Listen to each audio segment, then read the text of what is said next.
welcome back to Free Kickin. We got Patrick Duty here on my left, and we have our first guest, Mike Mcgee, here on my right. Welcome, Mike. Thank you, Joe. Yeah, I would love to just get all the accolades out of the way first, so we don't have to fucking talk about all that stuff. This will be quick. Go ahead. We got 2011. Correct me if I'm wrong. 2011, 2012, MLS Cup champion. Is that right? Yeah, correct. And 2013 MLS MVP. Cool. Glad that's out of the way. We're done. This isn't. Was that it? Yeah, we're done. We're done with Mike's soccer career. Well, are you tired of being? Thanks for coming in, Mike. Yeah, thanks for your time. Thanks, dude. Are you tired of being compared to Bradley Cooper? No, Like, is that, dude. I love it. He's handsome. He's tall. He's awesome. I love it. So you're not that's not going to get old for you? Because as you guys, I'm sure. As you guys both age, right, there has to be a separation. You guys can't look the same until you're fucking 80.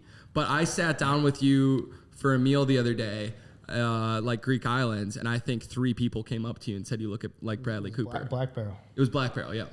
I was lying. It bothers me. It doesn't bother me if people say it because clearly he's a stud, but I still have nothing, I have nothing to say. It's been happening for 15 years, but do I say thank you? Well, because when I'm around you, I feel like people are staring at us. I think they're staring at me. You, Colin Farrell. Yeah, I think they're staring at me, but they're staring at you, and I'm thinking, oh, maybe they know, maybe they recognize Mike Mcgee, but no, they just think you look like Bradley Cooper. You think anybody's ever said there's a poor man's Colin Farrell and No, Bradley dude, Cooper? no chance. It's really nice of you to say that. Drew, I think you're also kind of Shia LaBeouf looking a little bit. No chance, dude. Shia LaBeouf? A little bit. Shia LaBeouf was really happy to hear that. Who's Pat's lookalike? I always say it's Phil Mickelson. Oh, Phil wishes. The Cavs maybe. I thought we had an episode where we were talking about McConaughey. Did that Yes, die out? you were McConaughey for sure. Yeah, Are you sure it wasn't Sergio Ramos? Oh, I'm definitely positive about that one. That's a good. I actually am curious though, Mike. So you get that comparison a lot, which I can't even if someone said that to me, I would. It's so hot. It's a lot of pressure. I would lose my mind. Have you ever even thought about reaching out to Bradley? Dude, all right. My mom's met him. And How? I'll spare the story, but they were staying in the same hotel in Aspen, and he did know who I was, which is awesome. What was the conversation? Somebody came up. Or My your mom mom went up to it. Your mom went up to They were staying in Bradley. the same hotel, and my mom sees him at the bar. And long story short, they've seen each other 3 days in a row, and eventually they're saying hi after a couple nights. And my mom goes, "Hey, just so you know, my son literally every day for the last whatever." And I'm sure my mom didn't say this, but I'm sure she said, "I played for the Galaxy with David Beckham," because she's a proud mom. That's an. And then she claims Smart mom. a day later, he walks up to her and says, "Wait, is your son a fucking soccer player?" So it's my new claim. So he knows his doppelganger's out there. Yeah, he knows. That's fucking awesome, dude. You brought us a bottle of your vodka, Yeah. Sneaky Fox. This is a special edition bottle. It says Sneaky Fuck. Mahoney, you can zoom in on that. First of all, how did this start, and how has it been transitioning from a top level soccer player into the alcohol business? So the name, the first time I ever got caught drinking, I might have been a little young, but my dad catches me drinking. What, like 22 or 23? Yeah, exactly. Okay. Yeah. So the first time I get caught drinking, at least I can remember, my dad's 6'4", 220, and I've met him. yeah, he's a tough, good man. And anyways, he all I remember was he called me. He said, "Listen, he caught me drinking." And all I remember was, "Listen, you sneaky fuck," and then I ran. Literally ran. Just dipped. When I was trying to name the brand, I wanted to name it. It's my earliest memory of drinking. Wanted to name it Sneaky Fuck, and Fox was just the closest word. So, Yeah, it's awesome, dude. That's awesome. It's awesome. And you told me when you were so like when you were starting this, right? And they're giving you samples and you're trying to figure out the right formula. You went through kind of a interesting and unique period of time where you were testing a lot of samples and you were working hard. I mean, you were working. Yeah. You were working. You were waking up early, and you were working, and you were getting new samples in. And I guess when you test vodka, you got to try it straight up, right? You got to test the real thing. So you were waking up, and you were testing against, I think Tito's, you said, was market competition, and so you were like basically just ripping. Little tasties of what was your sneaky fox I wouldn't against say Tito's. ripping, but and also the worst part is you have to try vodka with a clean palate, Yeah. water. So in the morning is kind of the best time. So yeah, I'd be waking up, ripping sneaky fox samples along. And listen, I'm clearly not. No, you're tasting. Sorry, ripping. You're right. Rip. I used the I wrong might, word, a and then couple you mornings used it. I might have. It's like Napa, but for vodka drinkers. Yes. Okay. And I shouldn't be admitting this, but vodka is sometimes harsh. It's very harsh. My vodka, never. No way. No, this shit is so smooth. But man. there's a reason why you don't necessarily take shots of vodka. And we made ours so you can take shots of vodka. No, but tell me about you. You had to test these. You had to test it. Often. You were testing against Tito's and Kettle. I assume was your Kettle's competition. awesome, yeah. And so how many days were you waking up and just like doing this? You want me to sound like an alcoholic right No, now? dude, look, it was. Hold on, it was you very were working. serious. It was very serious. It was And very serious. Luckily, I partnered with an insane distiller. It was a Breckenridge bourbon, so I kind of followed his path to how to find the best vodka, and it was a 6-month process. Nice. And I'd say once a week. You don't want to be trying it too often because then you can't tell the differences between the two. So we do once a week for 6 months. Do they do anything to like clean your palate in between? Yeah, you take some water. Yeah, but it would. So at a time, Alex, like I said, my distiller, he'd make like 2 different variations. Okay. And he nailed it right away. And he's a bourbon distiller and a stud. So he was at Breckenridge Bourbon. I suckered him into leaving, but he's like offended that I haven't making vodka. So when we started doing it, I was like, dude, from Chicago, everybody's drinking a vodka from Texas. Make me something smoother than Tito's, and I think he did. Yeah, you and I mean, dude, congrats on this because it's awesome. If you've been to at pretty much any bar in Chicago, you can probably find this front and center. I know I went to Greek Islands the other day and they had like all the sneaky fox. What is it? The things. Bar mats? Yeah, the bar mats all along the bar. I mean, you're in there, dude. And you don't really hire out. You're out there hustling, driving around, doing this shit on your own. Now, when the pandemic hit, you pivoted a little bit and you started making hand sanitizer. You're a guy that figures things out. You know, you always find a way. You went from MLS MVP and then you're like, yeah, we're doing vodka now. Oh, what's that? We can't sell vodka at the bars. Now what do people need? They need hand sanitizer. It's a different kind of vodka, but once again, you give me a lot of Because credit. I was thinking about drinking the hand sanitizer because it smelled just like the vodka. That would have been a terrible Wait, decision. were we not supposed to? So Something about to happen? once again, I wish I could take credit. So my distiller is a stud. So the pandemic started, and he's like, dude, I can make this shit. Like, let's go. And I'm like, stop. We're vodka. Let's focus. So a week goes by, and like he's like, dude, we have to make it. Everyone's doing it. I'm like, absolutely not. So finally, 2 And weeks. why didn't you want to? I just, you know what? I thought it was a cash grab. Yeah. Which fast forward to the end, it was a full blown cash grab. We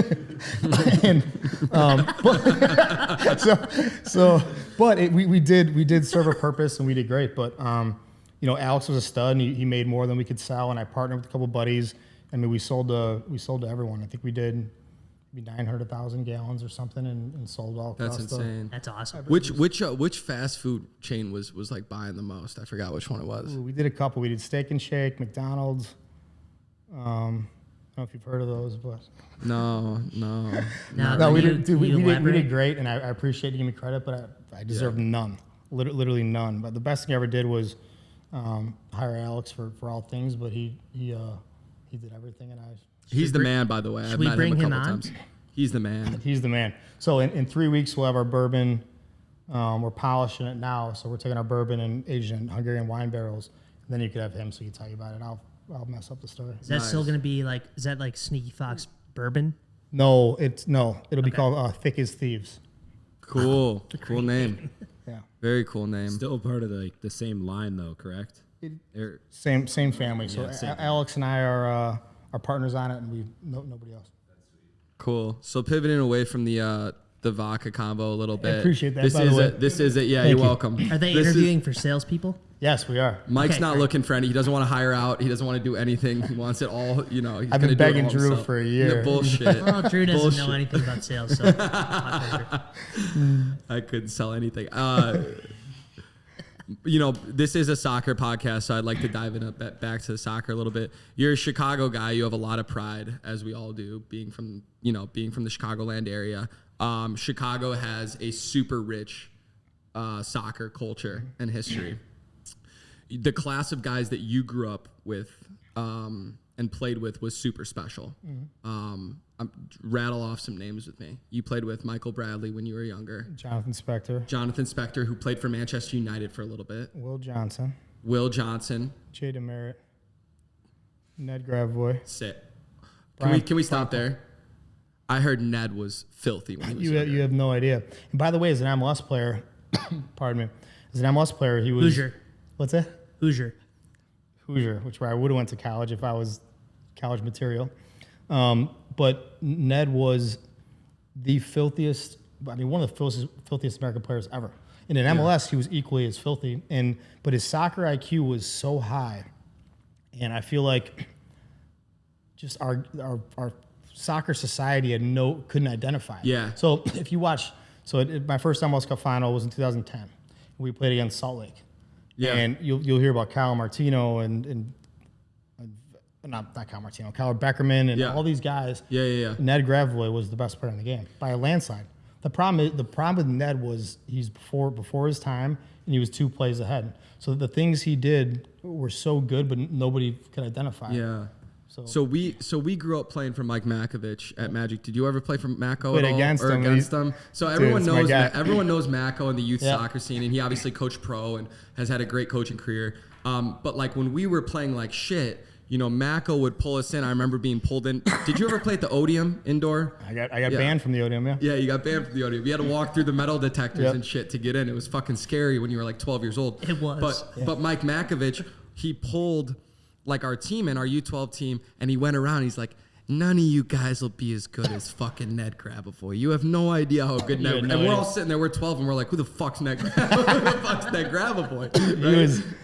But I got older. Obviously, got to watch him on TV. That guy was awesome. Cool to me. He doesn't have social media, but I know 2 MLS teams have offered him full-time technical directors. He'll be a household name soon. He's just the intricacies of the game come natural to him. Whereas as you guys know, in this, even in MLS, it's guys are few and far between who understand the game like him. Yeah. The guy's gonna be a stud. I mean, we grew up and he was 2 years older than me playing for Magic and I was Sockers. And I remember he was the dude you'd watch. And you were Soccer's guy. I was Sockers. Yep. So just watching Ned, you just knew, but we had no idea. There was no pro league, no anything. But Ned was a victim of having a way too high of a soccer IQ way too soon. And he was, if I'm 5'10", he was 5'8", and he was a little on the slower side, but he was just silky. It didn't matter because he was. It didn't matter how fast you were. He was going to be there before you, and due to the lack of great coaching in our league, and there's some phenomenal ones, but no one could identify. They put him at left mid, center mid, right mid. He was like a withdrawn forward, and he would have been the best in the league. And in Salt Lake, if you watch the games in Salt Lake, the important games, he was the best player on the field. When we lost to, repeating myself, but when we lost to Salt Lake in the 2010 final, he was unstoppable. And of course, after the game, they're talking about everybody else, deservingly, Nick Raimondo and, like I said, Beckerman. But Ned was by far the best player on the field in the biggest game of the season, and no one mentioned his name, and it kind of sums up his career. Do you think those guys would say that too? Without a doubt. You talk to Nick. Ned is bizarrely good. It's bizarre. And when you play against him, you know. But a lot of times coaches, if you don't But it's stuff that fans maybe don't see, if right? you don't do step overs or run a 4-4-40, or and by the way, he's so clever that if his team's winning, he's defending. And a lot of times in MLS, you'll give guys credit. will get fucking selfish and they'll go try and bag one. Yeah, you'll give credit to a guy who's bombing forward when you're up 2 goals and gets a tap in, when the right thing to do is actually just you hang back. So in reference to the Chicago Sockers, over the past 20 years, Soccer City Bridges, right, has had this cool thing where in the winter they bring in a lot of the local pro guys and some college guys who are, home for winter break, and then some of their younger club guys or academy guys, and they play pickup. And it's been something in Chicago over the past couple of years that people know about. If you're like in it, right? You got to be in the inn. But tell us about the earlier days of Bridges when like you, McBride, or you name them, Mikey, Steven, any of these guys were coming back and playing. Like what was the culture like inside? Because I'm sure it has changed a lot. Right? Like it is. We've gone back to Soccer City in our offseason. It's not the same. We love it, but it's not the same. There's no boards anymore, and if you don't have to run the risk of injury every time you're running up and down that place, get me out of there. there. Get me out of there. It's impossible to describe. So Brett Hall is the guy who ran it. Who's a fucking legend. We can get into him in a second. There's no way to describe it, but I want to get him on the podcast. I probably owe why I'm a pro and to why my career ended on Brett. So every year, so every year your season ends and guys take 2 weeks off. Yep. And then start training like weights and stuff. As soon as my season would end, I'd go straight to Brett. We'd train every day. I didn't take a day off for ever. If I was taking a day off, it was because of rehab, from surgeries. But Brett he was a joke. So I remember. So this sums up Brett. And I got 20 other stories, including if you're fighting with somebody, he'd bring out punching gloves and you'd box somebody during practice, literally. And Mahoney, you would love this guy. Me and the same guy had to box in front of everyone. I mean, you box till someone loses in front of everyone.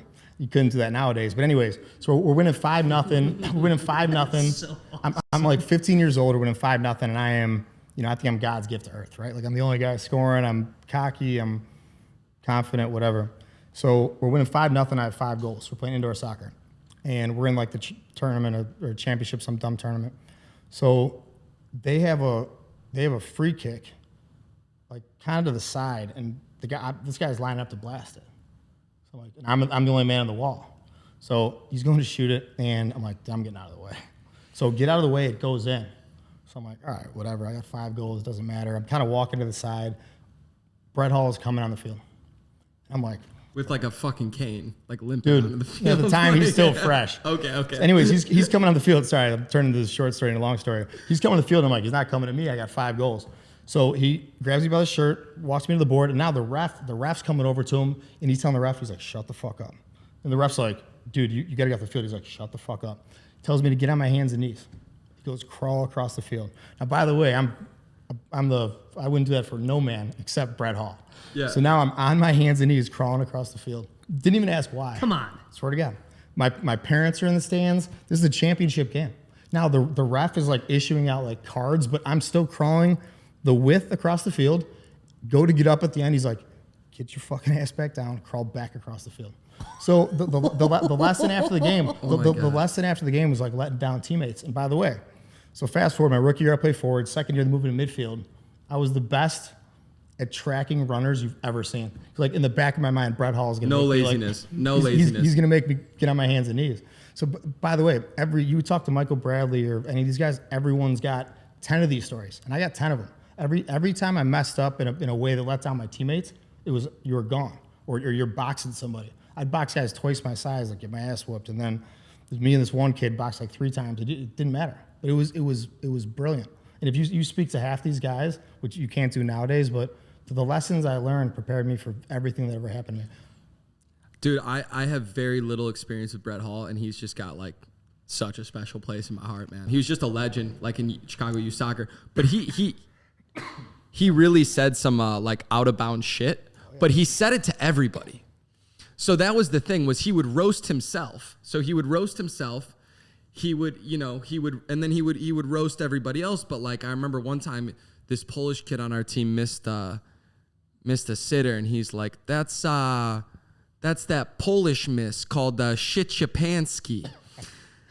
And he would do that, but he would do it for he would roast you no matter where you were from, and he would roast himself. So it made it all okay. Like nothing was out of bounds. He would roast himself. He would roast other people, and you said anyone who played for Brett Hall, no matter what you've been through, no matter what you've done, he's like an uncle, he's like a family member. He was always teaching life lessons. Yeah. When you failed the guy next to you or your team or yourself, he made you, whatever he did, you never forget it. But then guess what? The next time you corrected yourself and did it, which you would, he would come to you and pull you aside. And after he spoke to you, you felt like you could run through any brick wall, any mountain. Like that's what he did. And then it stuck with you forever. He's a powerful coach. I would just like to add, I remember I went to one of those, like, so for Mike, it was in between seasons for college players. It was like our Christmas or winter break. And I showed up to one of those trainings and At Bridges or at Soccer City? yeah, Bridges. And I happened to get paired with Mike Mcgee, Mikey Stevens, and Patrick Nyarko. Sick team. And I don't know why. Shout out Patrick Nyarko too. Oh, then they just started on Erica. Dude, yeah, I'm not we can MVP. go I'm for- not even. That'd be a full. Not even another hour. starting without Patrick Yeah. Nargo. And I don't know why I got placed on your team. I mean, I wish I had more confidence, but regardless, I was put on that team, and you know, I'm there. I'm on the team, so I was like, all right, hey, Stevens, come out, and he's like, don't fucking sub me out. And I was like, oh damn it, that's one. So then I was like, hey, Patty. He's like, hey, he was like a lot nicer. He's like, hey, I'd just like to work on my fitness. I was like, no problem. I Go pretended for like I it. didn't even hear you, didn't I? I went deaf on you. And then I was like, hey, Mike. And he's like, I was like, hey, Mike. And he's like, and I was like, all right, McGee's out. So then I was like, do I sub in for the goalkeeper? Like, how do I find time right now? I had no idea.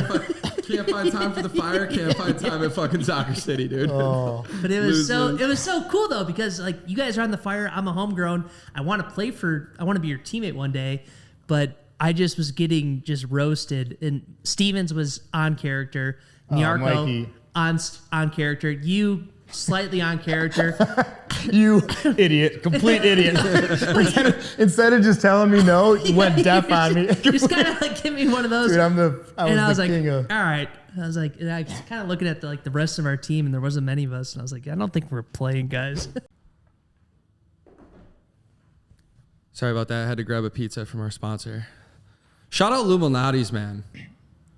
I mean, if you're coming to Chicago, this is probably it. There's not much more. It's probably Chicago it. than I love Mars. it. I love it. Thank you guys for the they're not paying us, but they're giving us a free pizza, so that's nice. Mike, It's kind of like paying us. it is kind of like Better. paying us. Yeah. It's better than paying. They're feeding us.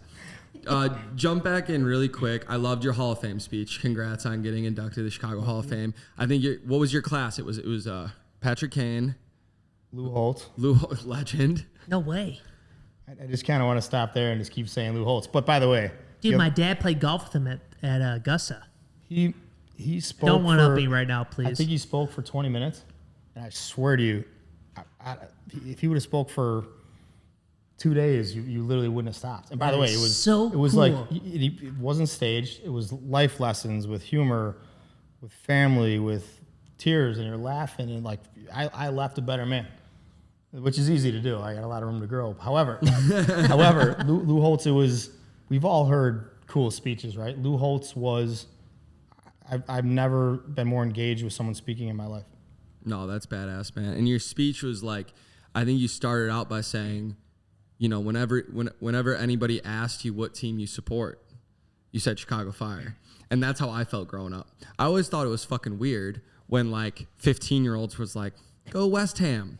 And it's like, you have no relation to that club. I grew up going to Chicago Fire games. You grew up going to Chicago Fire games. Pat, you didn't know what soccer was until you were 14.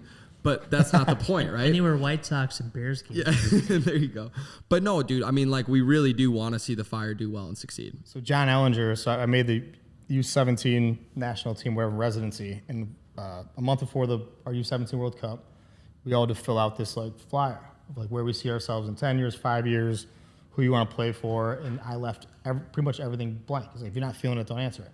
And all it says was, who do you want to play for professionally in 10 years? And I wrote Chicago Fire down on all three. And then I love that. when I signed with the Fire when I was, 29 years old, I forgot. He literally screenshotted the picture with my shitty little handwriting at 16 years old, and that was it. And like the Chicago Pride's like no other, and New York's got their version of Pride, but like they shout it from a rooftop. We actually have it. suck it, New York. But like, it's true. Our pride for this city is unparalleled. They lost, man. I got a little segue here. I asked our fans on Instagram. We only have 900 of them right now. It's growing though. It's growing every day. It's growing every day. We got a couple questions. I said, you want to ask Mcgee a question? So I'm going to rip some off real quick. All right. So wait, so this is like a fire round. This is like a little fire round here. No pun. No pun. And there's some interesting questions that was on here. purpose. There's some really interesting questions here. I like this one. How was filming Mike Mcgee's day off? I love that video. Yeah, that's Number very one, good. I love that video because it's so you. Yeah. It's so Mike Mcgee. It's like it's basically like a remix of Ferris Bueller's Day Off. It's not basically, it is. Yeah, it is Ferris Bueller's Day Off. And you know, my favorite part is when Quincy Maricola gets on the phone and he's like, Mike Mcgee? He goes, he's supposed to get me out of double sessions. Yeah. How did that come about? They chose you as the guy. They said, who pitched that whole idea? What's funny is I'm at I don't know if it was an MLS Cup final or All-Star game. I'm peeing in the bathroom, and I'm at the urinal, and Jimmy Conrad comes next to me. And I'm not sure if he was hammered or I was. It was probably me. But all I remember him saying was like, dude, just watch. You're gonna do the coolest fucking thing ever. It's gonna be Mike Mcgee's Day Off, Ferris Bueller, and he like leaves. Don't hear about it for another like year. It was midway through. All right, I'm already, so it couldn't have been whatever it was. It must have been an All-Star game. It was an All-Star game because it was midway through, and then after I got MVP is when they called me immediately. But it was Jimmy Conrad, and they were the coolest people ever. But you understand that video is 3 minutes long. It took 6 months, like 9 states, and the guys in it were so cool. It was like Thierry Dude, Henry. it was like a full ass like movie. Thierry Henry is like, you are Mike Mcgee. Yeah. You are Mike Mcgee. If you were a soccer boot, if you were a soccer shoe, which one would you be? Oh shit! I wore that same boot. If you forever. could be a pair of cleats, which one would you be? Oh, not even close. The R9s, the original R9s. I knew you were purple gonna and silver. I knew you were gonna It's not pick even that. close. And I wasn't a Which- flashy guy ever. With which ones are you talking about? The purple and silver. Oh, so the original Ronaldo R9, Oh, yeah. Brazilian Ronaldo, Not even close. with the The stripe on the By side. the way, it's not. There's no correlation to me and that kind of flair, but those were the sickest shoes. All right, we got a funny one here. I'm not gonna tell you who it's from. Who was the best looking naked guy in the locker room? Who looked best naked? Oh. You want me to? Well, it's the same answer, but you want me to tell you No. who wrote it or who the guy is? Because it's the same answer. Go ahead. I'll tell you I if think you're it's right. from So Gordo. Alan Gordon wrote it. By the way, it's the same answer. It's the same answer, Alan Gordon. Gordo looks the best. 100%. Why? Gordo is, I won't say the name, but I just got asked to do an interview recently, and with MLS, and they're like, Mike, you're doing an interview with so and so about the Galaxy and San Jose rivalry. Will you do it? And I said, no, not unless it's Gordo. Here we go. How about this one? Best moment as a Fire player. Wow. You know what? So many to think about. so many. No, you know what? I think the first home game, all my family and stuff in the stands, and it was really hard when I left the Galaxy. I don't really cry often, but when the decision was made, which was my decision, it was as I was saying I would do it, I was crying. But I left home at 15 years old to go to residency and didn't come home ever. So I thought I was going for like 2 years, never came home. Yeah. So when I left, I was 15 years old, and when I came back, I had a 6-year-old daughter to my family. So playing in that first game, and there's 90 people there, and my dad and mom and sister, and like it's crazy. Me and my sister, I bet you know my sister well. She's The best. a fucking saint. The best. Like I'm looking at her in the stands, and she's just like staring at me, and like it was surreal. So MVP, Like finally it all came full circle. MVP's awesome. It was great, and I would have never accomplished that without Chicago. But like Being around your family. seeing these people who supported me, and I love these people. I can't stand these people who take this role of like, I got no help, I have this and that, and like it was all me, and like this, like dude, I was surrounded by help and support, and I've sometimes didn't take seasons seriously and enjoyed my life too much, but like I came home to the Fire, and it was like a direct representation. Like this is the reason I'm here. These people, when I hit rock bottom and whatever, and like my sister's staring at me, and I'm like, this is my best friend on the planet. And if anyone any credit I got in life, she's a 10 times better human than me, so she should have got it. But now she's watching my every move, and I'm like, I need to perform. Mike, I'm curious. I'm sorry to go off the. No, go for You mind? So I'm assuming your sister came to a Galaxy game, correct? What was the difference between seeing her in the stands in LA compared to Chicago? Wow. That's a good question. Man, I don't know. I think maybe she came after I was already succeeding, and she was probably looking at David Beckham instead of me. So every time I'd look up, I'd see her eyes wandering. She was like slightly. But like, listen, my sister was always proud of me. But like, I'm literally like, now I'm home. Dude, I left her. We were best friends in the world, and she is. Drew will attest to this. She's the human I wanted to be, and everyone would say she's just the coolest girl in the chick. Or I'm sorry, coolest chick in the world. And I left her, never came home, and she was 17. I was 15.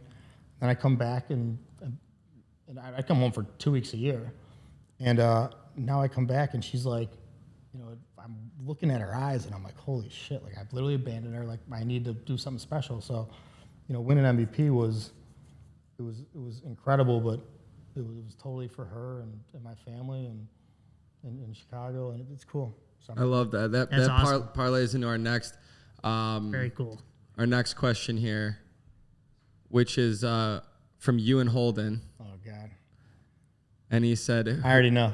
"Who is the last American to win MLS MVP?" And it's you. All right, and here's my question: You are the last and the only American to win MLS MVP. Will there be another in the next 10 years? If you were to bet, will there be an American MLS MVP in the next 10 years? 2031. American guy winning the MVP. Of course, yeah.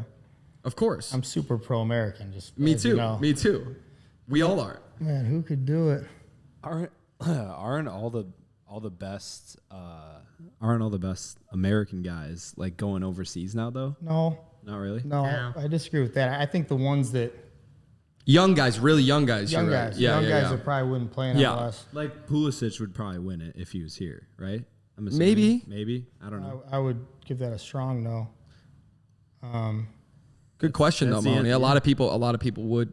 You know, a guy who could have gotten it even like last year, guy Giassi. I know you think I'm crazy, but he had like Yeah, 19 he's goals. By the way, Yeah. I texted him, and on top of it, so last American to score 20 goals was me too, which I'm bummed you left that out. So is he But coming? Giassi- Is he coming on?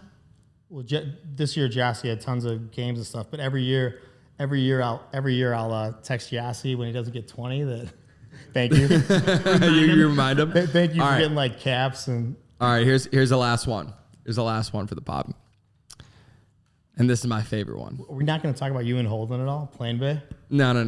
We're not talking. I have mean, a good we can Mcgee story. dig into that.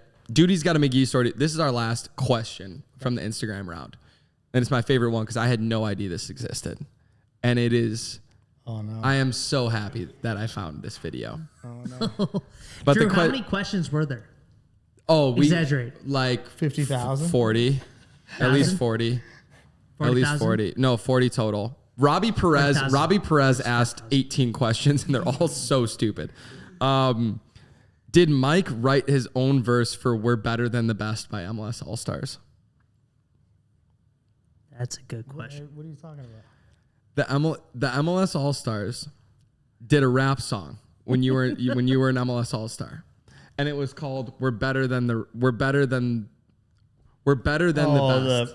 The Super Bowl shuffle. It was like a Super Bowl shuffle, but with the MLS All Stars. You did not write your own verse for that? I don't remember the verse, but absolutely not. Okay, so I have the lyrics to the verse right here, All right. and I'm gonna recite it in spoken word. I'm not gonna rap it because I don't have the beat. Hey everybody, hold on. Kaz, you want to give him a beat or what? No. Mahoney, Don't give him do the beat. don't do the beat. Guys, Don't do the Mahoney, beat. give him beat. I wanna read these lyrics. Hey Let's pull this out. I can't do it with the beat. Yeah, you can. We'll do two versions. You're Drew Connors. Well, I want to pull up. Let me hold on, let him Kaz. say Hold it on. first. I want to say Let it him real say quick. it, get And I want to comfortable. actually, Kaz, can you pull up the actual video? Thank you. By the way, So being No. Let me read this. All right, go. Before you say anything, let me read this. Hey, everybody, here's a Mike Mcgee fact. I look like Bradley Cooper, except I don't act. Unless, of course, I'm on the soccer pitch, then I act like a champ and you act like a bitch. Wait, who thought I wrote that? Somebody asked, did you write it? You didn't write that. I think you wrote that. You know, Because some of the verses, I mean, Kyle Beckerman's was great. Yours was decent. Chris Wondolowski's was a fucking train wreck. Yeah, this has to be one of the worst rap verses I've ever heard ever. Before he finished his, it looked like he was already looking at the camera like, you guys are going to give me like a second shoot at this, Yeah, right? and And he there looked just like he didn't pooped his come. pants a little bit. So you didn't write that. Somebody gave you that script. you being serious right now? I'm just totally I don't know. You're a creative guy. You know me pretty well. What do you think? I think you wrote that. You think I would write that? Yeah. You think I'd refer to myself as Bradley Cooper? I don't know. I mean, you're so used to it.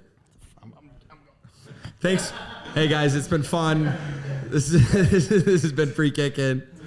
As close as we are. Duty wants to close us out with a quick Mcgee story. Do you want to end on Is this that one? right? Yeah. Okay, fine. Well, now I feel the pressure. Oh yeah, I like that. No, when I was a rookie with the Fire, I made my debut against Seattle. We were at home. Mike played that game, which was awesome, and we won 1-0. It was really cool. We scored in like the 89th minute. I think J.J. Johnson or Yeah, it was a banger. I remember that. it was just really, it was awesome. And Frank Yell came into the locker room. He's like, we're going to win the MLS Cup. We didn't do that. Didn't make the playoffs. But because I was so nervous that entire day and I chugged a vanilla protein shake after the match on the ride home, my stomach got a bit queasy. So I was on Lakeshore Drive with my now fiance Chloe, and I had to pull over to the side of the road to throw up.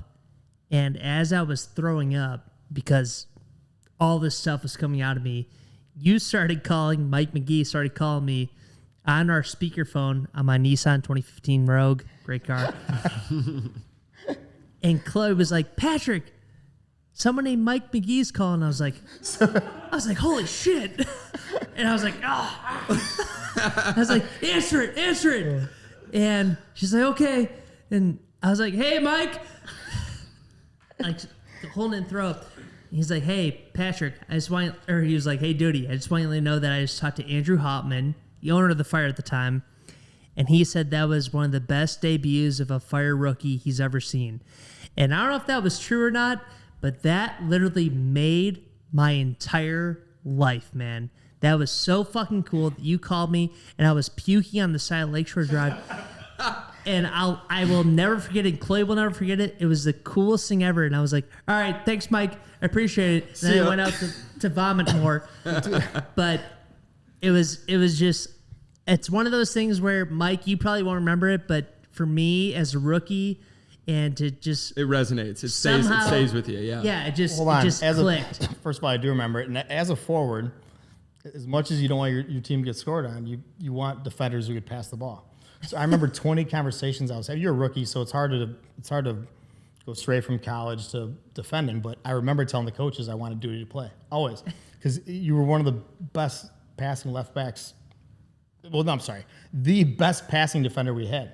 Would you have 4 assists in a game? 3 assists in one game? He still holds the record. I did set a record, yeah. He holds. So Duty and 3 or 4. Cuauhtemoc Blanco hold the record for 3 assists in one game at Toyota Big Park. Guatemala. We're laughing, but it's true. And of course, he breaks the assist record. It was a year after I left, and like Duty's my boy, and like most people be happy for him, and I'm like, yeah, fuck this guy. Yeah, fuck Like, this. fuck him. Fuck the coaches. note, I will Fuck the say coaches this. that were there while you- I was there for not playing them. Like, fuck were these crosses while like.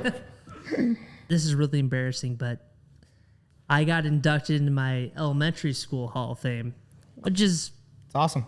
kind of a big deal. It's just course it is. 204. Of course it is. And they asked me to do a couple juggling tricks in front of the, Oh god. the K through 5. Dude, he can't juggle. Neither can I. I just told see them I this had a guy. hamstring injury. And I said, How good were your hamstrings at the time? the healthiest they've ever been. And I looked at the principal and I said, if you tell me to do anything with the ball, I literally will walk off. Go Wolves. What town is this again? Wolves. This is a noon assembly. Actually, every kid No, got out what of the town? What elementary school? What town are we in? This is Naperville, Illinois. White Eagle Wolves. White Eagle. You said 8 through Wolves. 5. You had Wolves and not White Eagle? Well, it's White Eagle. They're the White Eagle Wolves. We are the White Eagle Wolves. Anyways, for those kids that now are watching this That can't juggle or can't dribble. It's okay. Don't worry. And I would also like to say, Drew, because that I chose not to juggle in front of them, I tried to play like goalie, and I left the ball in. I could have saved that. I could have definitely saved that. But I let it go. Go Wolves. Go Wolves. I mean, White Eagles. White Eagle I mean, Wolves. Eagle Wolves. The White Eagle Wolves. You guys got to get shirts made. White Eagle Wolves shirts.